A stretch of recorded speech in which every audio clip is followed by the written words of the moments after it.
창세기 18장 우리 16절에서 33절입니다.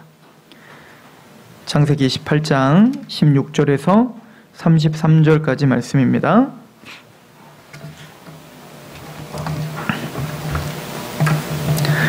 제가 봉독하도록 하겠습니다. 창세기 18장 16절에서 33절.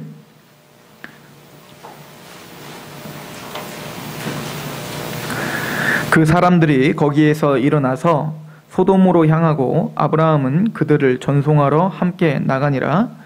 여호와께서 이르시되 내가 하려는 것을 아브라함에게 숨기겠느냐. 아브라함은 강대한 나라가 되고 천하 만민은 그로 말미암아 복을 받게 될 것이 아니냐. 내가 그로 그 자식과 권속에게 명하여 여호와의 도를 지켜 의와 공도를 행하게 하려고 그를 택하였나니 이는 나 여호와가 아브라함에게 대하여 말한 일을 이루려 함이니라. 여호와께서 또 이르시되 소돔과 고모라에 대한 부르짖음이 크고 그 죄악이 심히 무거우니 내가 이제 내려가서 그 모든 행한 것이 과연 내게 들린 부르짖음과 같은지 그렇지 않은지 내가 보고 알려 하노라. 그 사람들이 거기서 떠나 소돔으로 향하여 가고 아브라함은 여호와 앞에 그대로 섰더니 아브라함이 가까이 나아가 이르되 주께서 의인을 악인과 함께 멸하시려 하시나이까? 그 성 중에 의인 50명이 있을지라도 주께서 그곳을 멸하시고 그 50의인을 위하여 용서하지 아니하시리까? 주께서 이같이 하사 의인을 악인과 함께 죽이심은 부당하오며 의인과 악인을 같이 하심도 부당하니이다. 세상을 심판하시는 이가 정의를 행하실 것이 아니니까. 여호와께서 이르시되 내가 만일 소돔 성읍 가운데에서 의인 50명을 찾으면 그를 위하여 온 지역을 용서하리라. 아브라함이 대답하여 이르되 나는 티끌이나 재와 같사오나 감히 주께 아뢰나이다. 50의인 중에 5명이 부족하다면 그 5명이 부족함으로 말미암아 온 성읍을 멸하시나이까. 이르시되 내가 거기서 45명을 찾으면 멸하지 아니하리라. 아브라함이 또 아뢰어 이르되 거기서 40명을 찾으시면 어찌하려 하시나이까. 이르시되 40명으로 말미암아 멸하지 아니하리라. 아브라함이 이르되 내 주여 노하지 마옵시고 말씀하게 하옵소서. 거기서 30명을 찾으시면 어찌하려 하시나이까. 이르시되 내가 거기서 30명을 찾으면 그리하지 아니하리라. 아브라함이 또 이르되 내가 감히 내 주께 아뢰나이다. 주께서 20명을 찾으시면 어찌하려 하시나이까. 이르시되 내가 20명으로 말미암아 그리하지 아니하리라. 아브라함이 또 이르되 주는 노하지 마옵소서. 내가 2번만 더 아뢰리이다. 거기서 10명을 찾으시면 어찌하려 하시나이까. 이르시되 내가 10명으로 말미암아 멸하지 아니하리라. 여호와께서 아브라함과 말씀을 마치시고 가시니 아브라함도 자기 곳으로 돌아갔더라. 아멘. 하나님은 소돔과 고모라 땅을 이제 파멸시키기로 결정하셨습니다. 노아 시대에 이 땅에 있는 자들이 악이 관영하여서 하나님은 심판하실 수밖에 없는 지경이 돼서 이 땅에 물로 심판하셨던 것처럼 소돔과 고모라 땅을 하나님은 멸망시킬 수밖에 없는 그런 처지에 있다라고 하는 것을 아브라함에게 오늘 선포하시는 거죠. 또 우리가 잘 아는 대로 아브라함이 하나님과 이 하나님의 계획에 대해서 논의하고 있는 부분을 우리가 읽고 있어요.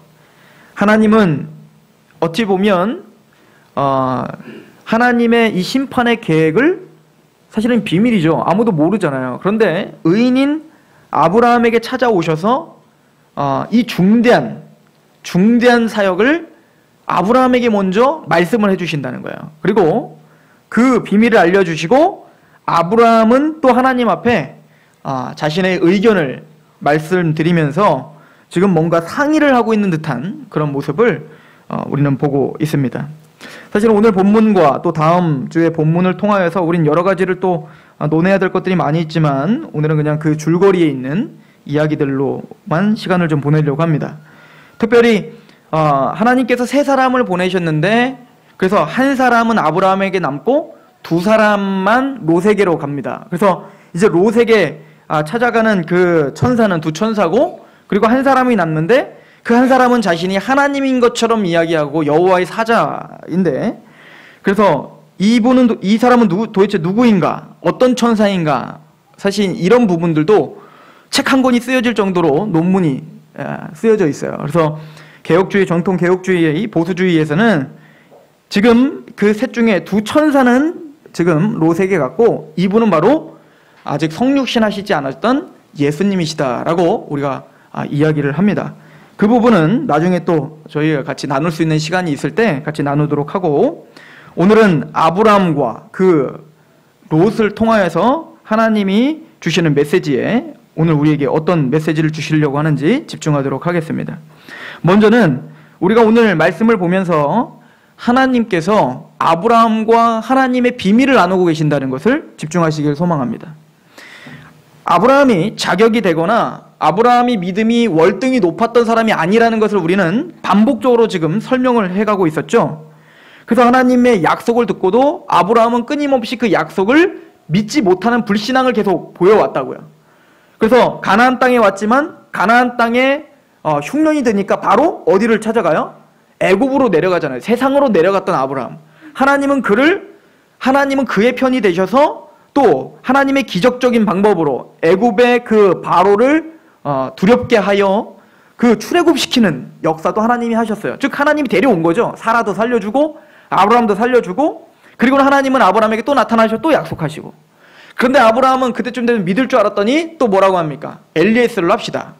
하나님은 또 약속을 또 해주십니다. 아니라고, 너의 기은 안 자라고. 그랬더니 또 몇 년이 있다 뭐라고 합니까? 이스마엘로 합시다.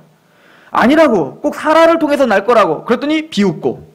이게 지금까지 우리가 아브라함의 그 여정을 보면서 아브라함의 믿음 없음, 그럼에도 불구하고 하나님은 끊임없이 지금 아브라함을 설득하시고 하나님의 그 구속사역을 지금 하나님의 불강력적 은혜로 이루고 계심을 우리에게 지금 설명해주고 있다라고 하는 것을 우리가 보고 있죠. 그래서 에베소서 2장 8절에 있는 말씀처럼 너희는 그 은혜에 의하여 믿음으로 말미암아 구원을 받았으니, 즉 저와 여러분들이 아브라함과 같이 믿음으로 말미암아 구원을 받았어요. 그런데 그 앞에 뭐라고 써 있습니까? 너희는 그 은혜로 인하여, 하나님의 은혜의 손길이 있었기 때문에 저나 여러분이나 또 아브라함이나, 즉 인간으로 태어난 재와 같고 먼지와 같은 우리들이 믿음이라는 게 생겨 구원을 얻고 아브라함 받게 된다라고 하는 것을 우리는 지금 계속 지겹도록 배우고 있는 거예요. 그래서 믿음으로 구원받은 것이 결론은 하나님의 선물임을 깨달아 고린도전서 1장에 사도 바울이 나의 나됨은 하나님의 은혜입니다를 이렇게 설명하죠. 예수님은 우리의 지혜가 되시고 구속이 되시고 우리의 의가 되시고 거룩이 되시고, 즉 우리의 모든 것이 되셔서 오직 자랑하는 자는 예수 그리스도 안에서 자랑하라. 구원받은 자는 그게 삶이든 영적 문제든 다 예수 그리스도 안에서 자랑하고 예수님 안에서 감사할 것밖에 없지 나에게서 뭔가 선한 것을 찾을 수 없다를 배우는 거예요. 그리고는 사도 바울이 로마서 11장 29절에 말한 것처럼 하나님의 은사와 부르심에는 후회하심이 없느니라. 이거 지금 사도 바울이 누구를 향해서 말한 거냐면 이스라엘을 향해서 말한 거예요. 이스라엘 향해서. 사도 바울은 지금 이스라엘 백성, 육적인 이스라엘 백성들을 향한 그 애틋함이 있음을 설명하고 있었어요. 그리고는 하나님이 이스라엘을 택하여 율법도 주시고 말씀도 주시고 또 아브라함을 택하시고 그 모세를 통하여서 출애굽을 시키시고, 그런데 40년 내내 강팍하게 하나님을 대적했던 그들을 하나님 포기하지 않고 끝까지 지켜주시는데 마침내는 어디까지 왔어요? 아주 극단까지 왔죠. 하나님의 아들이신 예수 그리스도를 못 박는 자리까지 온 거예요. 그럴 때 이 바울은 자기의 친척인 고륙인 육적 이스라엘을 향한 그래도 마음이 있을 거 아닙니까? 그러면서 이스라엘에 대한 말입니다. 하나님의 은사와 부르시면 후회하심이 없다. 반드시 하나님의 백성 이 나라도 반드시 구원받을 날이 올 거야. 이 나라가 지금은 예수님을 죽이는 자리까지 왔지만 반드시 이 사람들도 예수님 있는 민족으로 하나님 만들어 주시겠지. 이 확신이 있었던 거죠. 사도 바울의 말에는 바로 이 아브라함의 여정을 설명하는 아주 핵심입니다. 하나님의 부르시면 후회하심이 없느니라. 저와 여러분들이 때로는 하나님 앞에 연약한 모습을 보입니다. 아브라함처럼. 그럼에도 불구하고 우리가 구원의 확신이 있고 하나님의 영광의 소망에 있는 이유가 무엇입니까? 우리가 잘나서가 아니라 우리를 부르신 하나님이 후회하심이 없고 여전히 우리를 하나님은 은혜로 붙들고 계시다는 확신 때문인 거죠. 아브라함도 마찬가지입니다. 하나님이 아브라함을 부르시고 하나님이 아브라함에게 기꺼이 자신의 비밀을 알려주시는 거예요. 디모데전서 1장 12절 말씀을 보세요. 나를 능하게 하신 그리스도 예수 우리 주께 내가 감사함은 나를 충성되이 여겨 내게 직분을 맡기심이니. 하나님이 저와 여러분들에게 그리스도의 일꾼 또 복음을 맡은 자, 왕같은 제사장 이런 하나님의 일꾼으로서 부름을 받음이 확신하십니까? 이것은 내가 사역자다, 교사다 이런 걸 떠나서 예수님을 믿어 구원받은 자라면 모두가 다 사도 바울 같은 확신이 있으셔야 돼요. 하나님이 우리를 부르실 때에는 내가 볼 때에는 여전히 볼품없고 하나님의 복음을 전하는 통로라기보다 하나님의 복음을 가리는 사역을 우린 더 많이 하죠. 우리의 삶 속에서. 그럼에도 불구하고 사도 바울은 우리에게 말합니다. 나를 능하게 하신 그리스도 예수 우리 주께 내가 감사하는 이유가 있는데 나를 충성되이 여겨 내게 직분을 맡기셨다. 하나님은 여러분들을 부르실 때 아브라함을 부르실 때 아브라함의 이 못남을 다 알고 부르신 거예요. 그리고 단순히 내가 널 못났고 자격이 안 돼서 내가 널 불렀다. 그러니까 말 잘 들어 라고 하는 게 아니라 하나님은 아브라함에게 자신의 가장 깊숙이 있는 비밀을 알려주시면서 뭐라고 하는 거예요? 너는 중요한 사람이란 나를 보여주고 있죠. 나는 여전히 너를 충성스럽게 여긴단다 라고 보여주고 있는 거예요. 지금 어떤 상황이 있었던 바로 다음입니까? 하나님의 약속을 비웃었던 아브라함이에요. 하나님이 사라를 통해서 내가 이삭을 낳게 할 거야 그럴 때 아브라함이 바로 비웃었잖아요. 그리고 바로 윗절에는 사라가 비웃는 장면이 있다고요. 하나님이 말하는 거예요. 야, 사라는 왜 비웃고 있니? 내 말이 말 같지 않아? 지금 그 말이거든요. 그 말을 끝내자마자 아브라함에게 와서 아브라함아, 내가 소돔과 고모라를 멸망시키려고 한다. 그리고 내가 너에게 약속한 그 약속을 반드시 이룰 거야. 오늘 본문은 그겁니다. 여전히 나는 너를 믿고 있고 여전히 나는 너를 부른 거에 후회함이 없단다. 이걸 확증시켜주는 말이기도 한 것이죠. 우리를 충성스럽게 여기신 거예요. 제자들을 부르신 장면을 여러분들 한번 상고해 보십시오. 마가복음 3장에 보면 제자들을 예수님께서 부르시는 장면에 보면 한 사람도 자격이 되는 사람들이 없어요. 또한 예수님이 부르시는 사람들을 보면 자기가 원해서 예수님을 쫓아가고 싶어가지고 모든 것을 막 전심을 다해서 예수님을 쫓았던 사람들이 아니에요. 다 예수님이 직접 부른 사람들이에요. 어찌 보면 예수님을 내가 선택해서 내가 따르겠습니다 라고 하는 사람들에게는 예수님은 어떻게 합니까? 여러 어려운 질문들을 통해서 돌려보내요. 그리고는 마가복음은 예수님이 제자들을 택하실 때 이렇게 말합니다. 자기가 원하는 자를 부르시니 나오는지라. 누가 원하셔요? 하나님이 베드로를 원했던 거예요. 예수님이 그 요한을 원했던 거예요. 3번이나 자기를 부인하고 배신할 그 베드로를, 자격이 없는 베드로를 누가 원했어요? 주님이 원하셨고 주님은 끝까지 그 부르심에 후회하심이 없었어요. 그리고 마침내는 베드로를 진짜 교회의 반석과 같은 존재로 주님이 만들어 주시더라. 그래서 이 말을 히브리서 12장에는 히브리서 11장의 모든 믿음의 선진들에 대해서 쭉 얘기하죠. 그죠? 아벨은 믿음으로 믿음의 제사를 드렸고 노아는 믿음으로 노아의 방주를 지었으며 뭐 그렇게 믿음에 대한 이야기를 쭉 한 다음에 12장의 결론을 뭐라고 짓냐면 이 허다한 무리가 허다한 증인이 우리에게 있다. 그리고 말하기를 믿음의 주요 온전케 하시는 이를 예수를 바라보자. 즉 그 믿음, 그 믿음의 선진들의 믿음, 그것의 주인은 누구라는 거예요? 나다. 예수 그리스도다.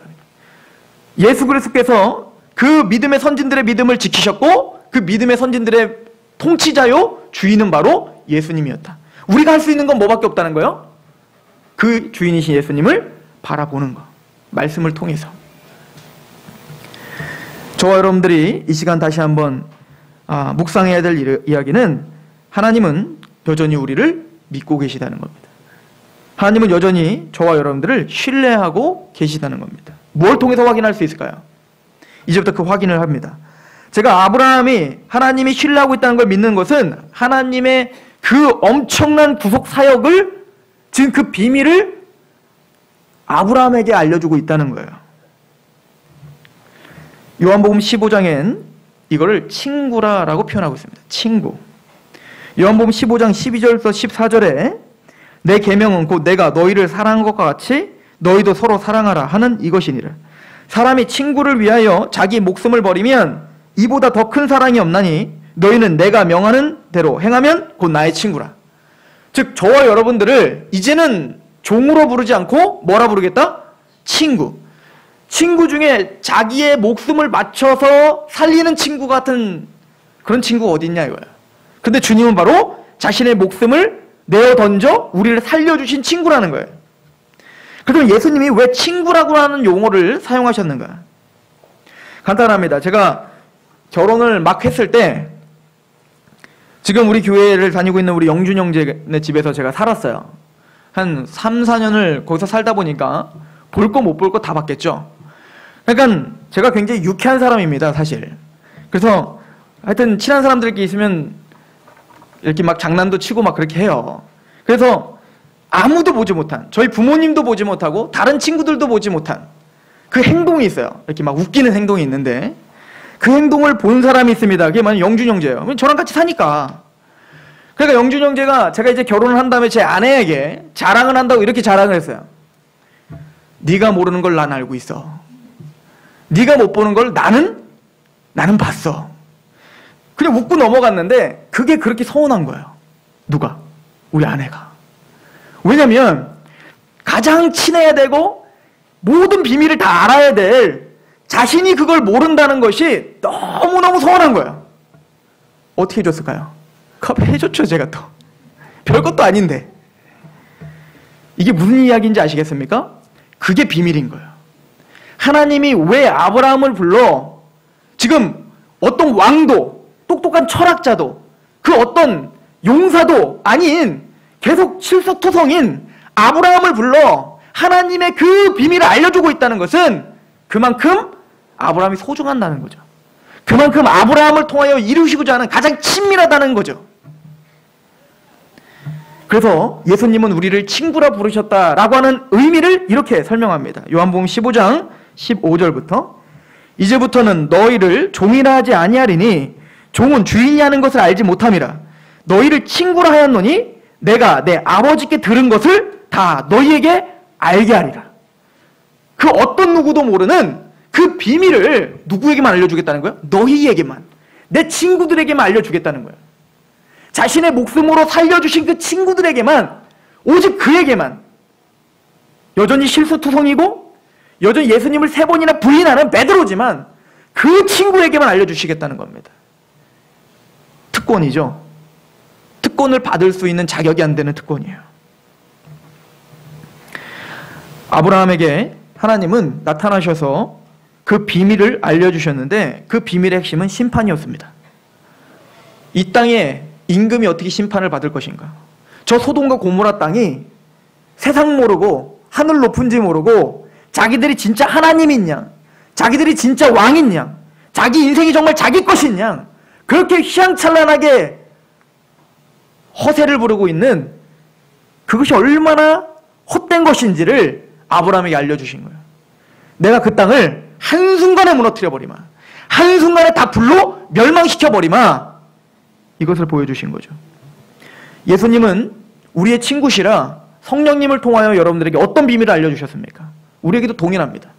요한복음 16장 4절부터 8절을 보시면 성령님이 우리 안에서 그 비밀이 무엇인지를 설명해줘요. 요한복음 15장에 내가 너의 친구를 알려주겠다, 비밀을 알려주겠다 라고 하고, 그리고 바로 요한복음 16장에 바로 그래서 누구에 대한 설명이 시작되는 거예요? 성령님에 대한 설명이 15장, 16장, 17장에 계속 이어지는 거라고요.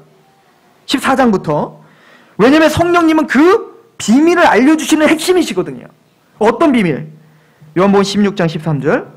그러나 진리의 성령이 오시면 그가 너희를 모든 진리 가운데로 인도하시리니 그가 스스로 말하지 않고 오직 들은 것을 말하며 장래 일을 너에게 알리시라. 장래 이루어질 일을 우리에게 알려주실 거예요. 이거는 아무도 몰라요. 철학자도 모르고 왕도 모르고 돈 많은 사람도 모르는 거예요. 친구들만 압니다. 14절. 그가 내 영광을 나타내리니 내 것을 가지고 너희에게 알리시겠음이니라. 그리고는 예수님이 뭐를 말합니까? 요한복음 16장 8절. 그가 와서 죄에 대하여, 의에 대하여, 심판에 대하여 세상을 책망하시리라. 우리에게 그 비밀을 알려주셨죠. 죄가 뭔지, 심판이 뭔지, 의가 뭔지. 어찌 보면 아브라함에게 알려주신 내용과 동일한 내용인 거예요. 우리가 살고 있는 이 시대에는 여지없이 죄가 뭔지 모르는 사람들이 수두룩합니다. 아니, 다 죄가 뭔지를 모르고 살아요. 자신들이 정해놓은 윤리적, 도덕적 가치관으로 세워놓고 그 기준에 합당한 자를 의인이라고 말하고 그 기준에 못 미치는 자를 죄인이라고 말하며 정지하기 쉽죠. 그러나 그렇게 정지하고 있는 자기도 하나님의 진노 아래 있다는 걸 알지 못하는 시대인 거예요. 그래서 죄에 대함은 나를 믿지 않는 것, 즉 예수님을 영접하지 않고 왕이신 하나님을 영접하지 않는 것이 얼마나 큰 반역죄인지를 모르고 자신들이 잘났다, 스스로 지혜롭다 하나 우준하게 돼요. 로마서 1장에 있는 말씀입니다. 그런 무지몽매한 그 죄가 무엇인지를 우리에게 설명해 주셨다는 거예요. 여러분들은 그 죄를 깨달으셨습니까? 무엇이 하나님을 분노케 하고 그 진노를 격발하는 죄인지 여러분들은 깨달으셨습니까? 내 옆에 가장 사랑하는 자가 지금 나에게 어떤 잘못을 저질렀든 그게 얼마나 혐오스럽든 그거보다 더 혐오스러운 것이 예수님을 믿지 않는 것이다 라고 하는 것을 여러분들은 인정하시고 거기에 공감하고 계십니까? 성령님이 하시는 일이라는 거예요. 예수님에게 굴복하지 않는 것이 얼마나 철저하게 혐오스러운 일인지 그 비밀을 알려주시는 겁니다. 오직 친구에게만.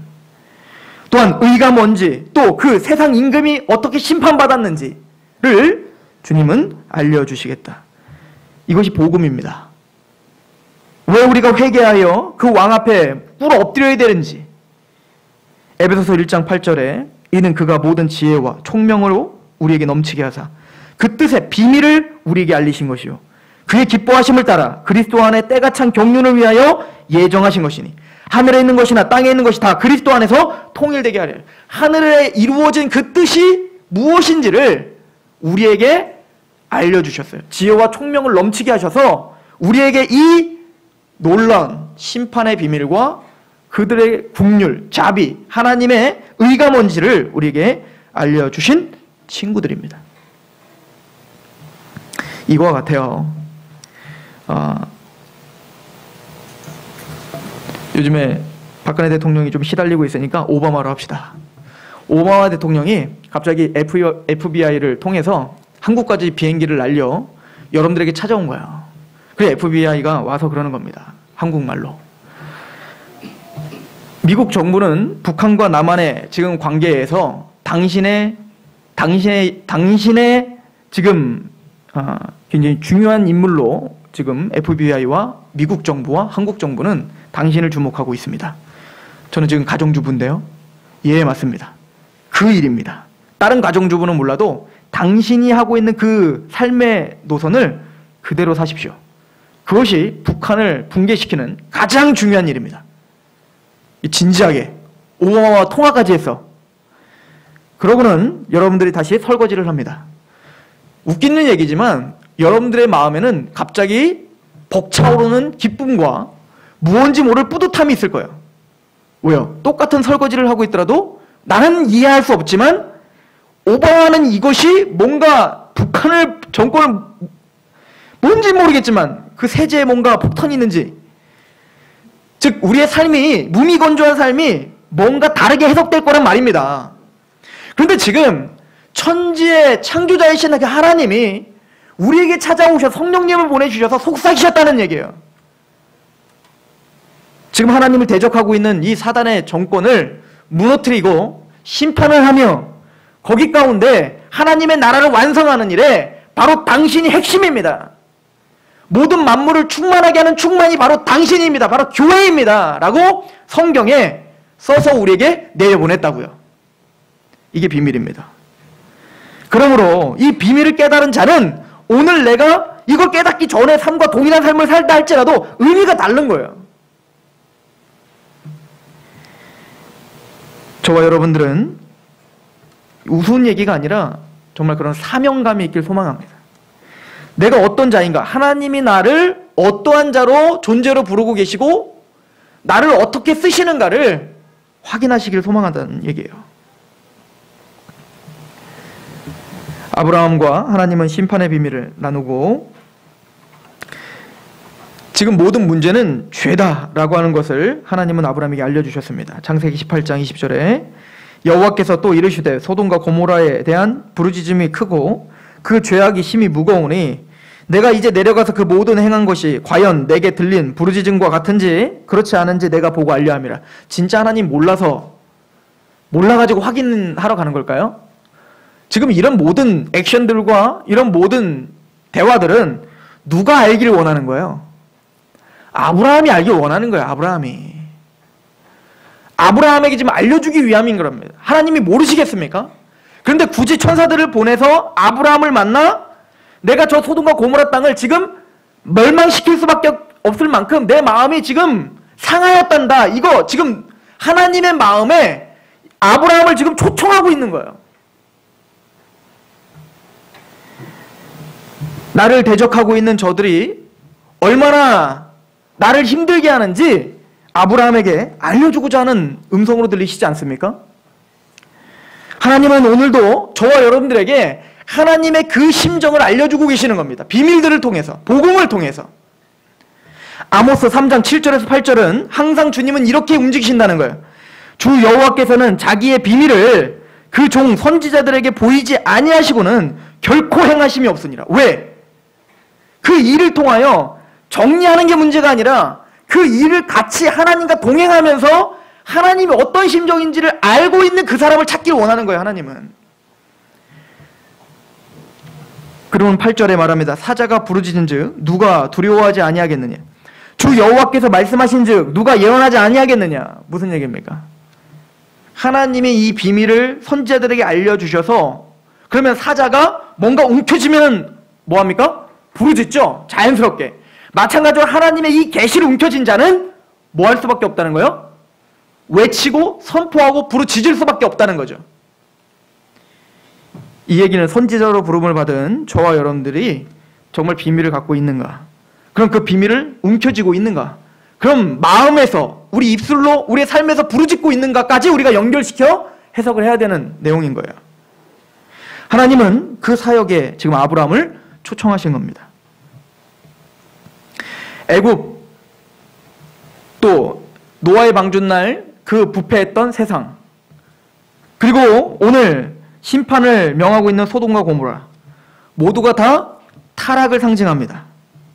그래서 예수님은 마지막 때 예수님의 때에도 노아의 때와 소돔과 고모라 때와 동일하다라고 말씀하시죠. 누가복음 17장 26절 노아의 때에 된 것과 같이 인자의 때도 그러하리라. 노아와 방주에 들어가던 날까지 사람들이 먹고 마시고 장가들고 시집가더니 홍수가 나서 그들을 다 멸망시켰으며 먹고 마시고 장가들고 시집가는 게 뭐죠? 뭐 잘못한 겁니까? 잘한 거예요.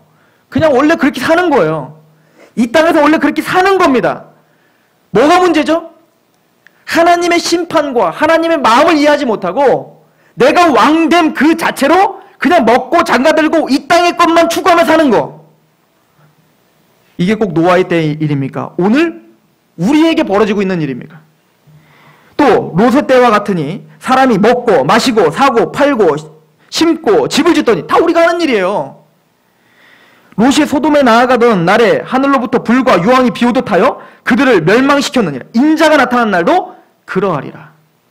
비밀이죠? 우리에게 알려주신 비밀이에요. 하나님은 소돔과 고모라에 사실은 롯에게 기대를 걸었을 수도 있어요. 롯도 의인이었으니까. 그러나 그 롯은 소돔과 고모라 땅에서 영향력을 바라고 하나님의 마음과 하나님의 비밀을 가진 자로서 또 롯에게 비밀도 알려주셔 가셨죠. 비밀을 뒤늦게 알았던 롯은 자기 가족에게조차 영향력을 끼치지 못했어요. 자기 딸들과 결혼한 사위들에게 이 비밀을 알려줬죠. 뭐라고 써 있습니까? 농담으로 여겼더라. 도대체 삶을 어떻게 살았기에 노아의 그 롯의 그 진지한 외침 속에서도 농담으로만 알아듣는 거예요. 이게 세상의 강팍함입니다. 아브라함은 하나님에게 말합니다. 하나님, 의인 50명이 있어도 같이 멸망시킬 겁니까? 혹시 45명, 30명, 20명, 10명, 지금 누구를 계속 생각하는 걸까요? 롯이에요, 롯. 혹시 롯도 죽을까봐. 롯도 혹시 의인의 반열이 아닐까봐. 또한 아브라함은 아마 속내가 이랬을 것입니다. 롯이 그래도 의인이고 나를 따라서 하나님을 배우고 그랬는데 설마 50명 그러다가 확신이 안 생겼겠죠. 하나님 그럼 45명 아니 그럼 30명 10명 롯 가족들이 됐겠지. 그러나 의인 10명이 없어 소돔과 고모라는 멸망됩니다. 제가 예전에 이 설교를 했던 것 같아요. 두 가지 의인을 우리에게 보여주는 것 같습니다. 의인은 의인입니다. 롯도 의인이라고 분명히 성경에 기록되고 있습니다. 여러분들은 아브라함의 반열의 의인입니까? 아니면 롯의 반열의 의인입니까? 베드로후서 2장 7절에 무법한 자들의 음란한 행실로 말미암아 고통당하는 의로운 롯.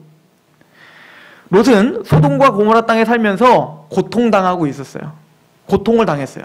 왜냐하면 의인이었기 때문에 그 소돔과 고모라 땅의 그 삶의 형태들과 그 하나님을 배역하고 있는 것들에 동참할 수가 없었어요. 고통을 당했다고요. 8절에 이는 이 의인이 그들 중에 거하며 날마다 저 불법한 행실을 보고 들으므로 그 의로운 심령이 상함이라. 맞아요. 하나님을 대적하는 걸 보면 마음이 상하는 거예요. 예수님을 믿고 있는 우리가, 의인된 우리가 직장에서, 가정에서, 그 어디서 하나님을 대적하는 삶을 보면 답답한 거예요. 싫은 거예요. 복음을 혐오스럽게 조롱하는 걸 보면 가만히 있을 수가 없는 거예요. 의분이 차요. 그런데 그것뿐이에요. 롯의 잘못이 여기 있었던 겁니다. 그것뿐이었다고요. 화낼 뿐이지 자기가 소금과 빛으로서 마땅히 영향을 끼쳐야 되는 것은 멈췄다는 얘기인 겁니다. 이를 마태복음 5장 예수님은 이렇게 표현하죠. 너희는 세상의 소금이니 소금이 만일 그 맛을 잃으면 무엇으로 짜게 하리요? 후에는 아무 쓸데없어 다만 밖에 버려져 사람에게 밟힐 뿐이니라. 롯이 딱 그랬던 겁니다. 롯은 의인으로서 상함은 있었지만 소금으로서의 제 역할을 하지 못한 맛을 잃은 소금이었고, 또 등불로서 너희는 세상의 빛이라 산 위에 있는 동네가 숨기지 못할 것이요 사람이 등불을 켜서 말 아래 두지 아니하고 등경 위에 두나니 이러므로 집안 모든 사람에게 비추노니라. 이같이 너희의 빛이 사람 앞에 비추게 하여 그들로 너희의 착한 행실을 보고 하늘에 계신 너희의 아버지께 영광을 돌리게 하라. 롯은 마땅히 빛으로서 자신의 행실, 진지한 그 삶의 태도를 통해 하나님의 영광을 돌리게 했어야 됐습니다. 그러나 롯은 그럴 만한 여력이 없었던 거예요. 그리고는 우리가 알듯이 소돔과 고모라는 멸망합니다. 소금은 방부제 역할을 합니다. 근데 롯은 전혀 방부제 역할을 할 수 못한 시대에 살았습니다. 과연 우리는 그러면 이렇게 담대하게 말할 수 있는 사람들인가? 오늘날 교회가 방부제 역할을 하고 있는가? 과연 오늘날 교회가 이 세상의 빛과 소금의 역할을 하고 있는가? 아니면 짓밟힘을 당하고 있는가? 아니, 교회까지 거창하게 가지 않더라도 저와 여러분들이 구원받은 저와 여러분들 하나님의 감지덕지한 은혜를 고백하고 친구라 부르심을 받아 이 거룩한 하나님의 계시를 맡아 비밀된 그 계시를 우리에게 맡겨주신 하나님 앞에 과연 우리는 영향력을 끼치며 사는가? 하나님은 우리에게 어떤 성공한 열매를 말하는 게 아닙니다. 단지 우리에게 맡은 자에게 구할 것은 충성을 원할 뿐입니다. 우리에게 1달란트를 주실 수 있고 또 5달란트를 주실 수 있어요. 사람에게 각자 은사를 주실 수도 있지만 하나님은 그거 갖고 얼마 남겼니를 보는 게 아니라 그거 갖고 너네 뭐 했니를 보시는 거예요. 롯은 방향을 잃어버린 배와 같았어요. 자신이 떠다니는 이유를 잃어버린 겁니다. 소돔과 고모라는 이 황량한 바닷속에서 엄청난 폭풍우가 치는 그 바닷속에서 자기가 가야 될 길을 알지 못한 겁니다. 그러니까 이리 치이고 저리 치이고 힘들고 고통만 당한 겁니다. 그래서 사도 바울은 구원받은 하나님의 백성들은 표류하지 않는 배가 되게 하기 위해 분명한 표대를 세우라고 우리에게 말합니다. 빌립보서 3장 13절. 형제들아, 나는 아직 내가 잡은 줄로 여기지 아니하고 오직 한 일, 즉 뒤에 있는 것은 잊어버리고 앞에 있는 것을 잡으려고 표대를 향하여 그리스도 예수 안에서 하나님이 위에서 부르신 부름의 상을 위하여 달려가노라. 그러므로 누구든지 우리 온전히 이룬 자들은, 구원입니다, 의인된 자를 말하는 거예요. 온전히 구원을 이룬 자들은 이렇게 생각할지니 만일 어떤 일에 너희가 달리 생각하면 하나님이 이것도 너희에게 나타내시리라. 오직 우리가 어디까지 이르렀는지 그대로 행하라. 표대를 세우라는 거예요. 확실히 하라는 거예요. 너의 정체성을 확립하라는 겁니다. 부름의 상, 하나님이 우리에게 비밀을 알려주신 그 목적을 분명히 하라는 겁니다. 그럼 그 목적이 뭘까요? 우리 아브라함에게 주신 약속을 보십시오. 아브라함, 우리 창세기 18장을 보시면 오늘 본문 16절. 그 사람들이 거기서 일어나서 소돔으로 향하고 아브라함은 그들을 전송하러 함께 나가니라. 여호와께서 이르시되 내가 하려는 것을 아브라함에게 숨기겠느냐? 아브라함은 강대한 나라가 되고 천하 만민은 그로 말미암아 복을 받게 될 것이 아니냐? 내가 그로 그 자식과 권속에게 명하여 여호와의 도를 지켜 의와 공도를 행하게 하려고 그를 택하였나니 이는 나 여호와가 아브라함에게 대하여 말한 일을 이루려 함이라. 아브라함아, 내가 너를 택한 일이 뭔지 아니? 택한 이유가 하나님의 법도와 하나님의 공덕을 이루기. 뭐죠? 하나님의 통치를 받는 백성을 만드는 거였어요. 가나안 땅에 아브라함을 입성시킨 이유가 뭡니까? 가나안 땅이 앞으로 400년 후에 지금 소돔과 고모라와 같이 하나님을 욕보이는 땅이 될 거거든요. 그래서 아브라함을 하나님을 믿고 하나님 앞에 주재권을 인정하는 그런 나라로 만들어서 그 가나안 땅에 투입하여 어떻게 하려고 한 겁니까? 그 땅이 하나님의 나라가 되게 하기 위함이에요.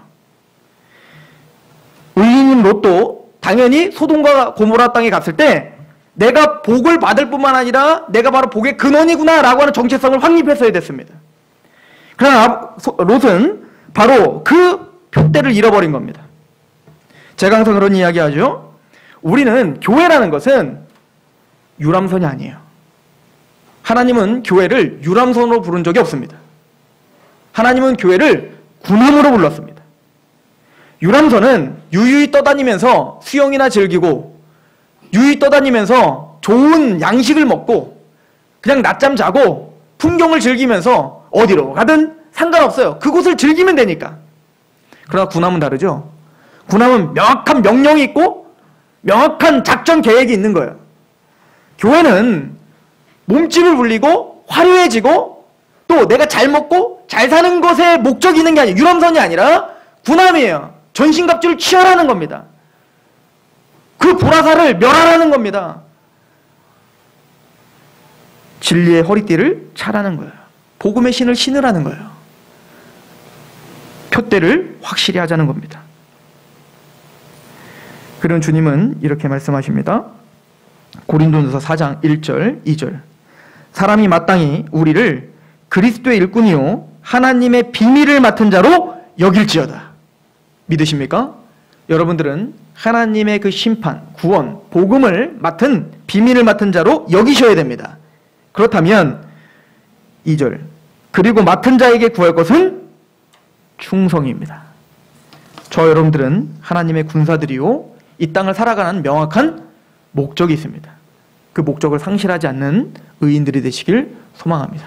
기도하겠습니다. 하나님, 우리를 부르심에 후회하심이 없고 또 여전히 롯과 같이 우리의 방향을 잃어버린 우리들이지만 다시 오늘 말씀의 채찍으로 우리가 다시 잡아야 될 방향이 무엇인지를 아브라함에게 또 나타나 설득하시고 또 설득하신 것처럼 매주 우리에게 설득하시며 또 매일 말씀을 묵상할 때마다 설득하시는 하나님을 봅니다. 아버지여, 우리의 생각과 마음을 붙잡아 주셔서 우리가 이 땅을 살아가는 의미가 있게 하시옵시며 우리가 이 땅을 살아가는 동안에 그 고난을 능히 담대하게 이겨내고 승리할 수 있는 그 사명을 회복시켜 주옵소서. 하나님, 우리에게 뭐 엄청난 일을 원하는 게 아니라 단지 충성을 원하는 줄 믿습니다. 아버지여, 그 열매는 하나님께 내어 맡기며 맡은 자에게 그것은 충성입니다 라고 고백하며 일주일도 승리하는 그런 귀한 하나님 백성들 되게 하여 주옵소서. 예수 그리스도의 이름으로 감사하며 기도하옵나이다. 아멘. 네, 찬양합시다.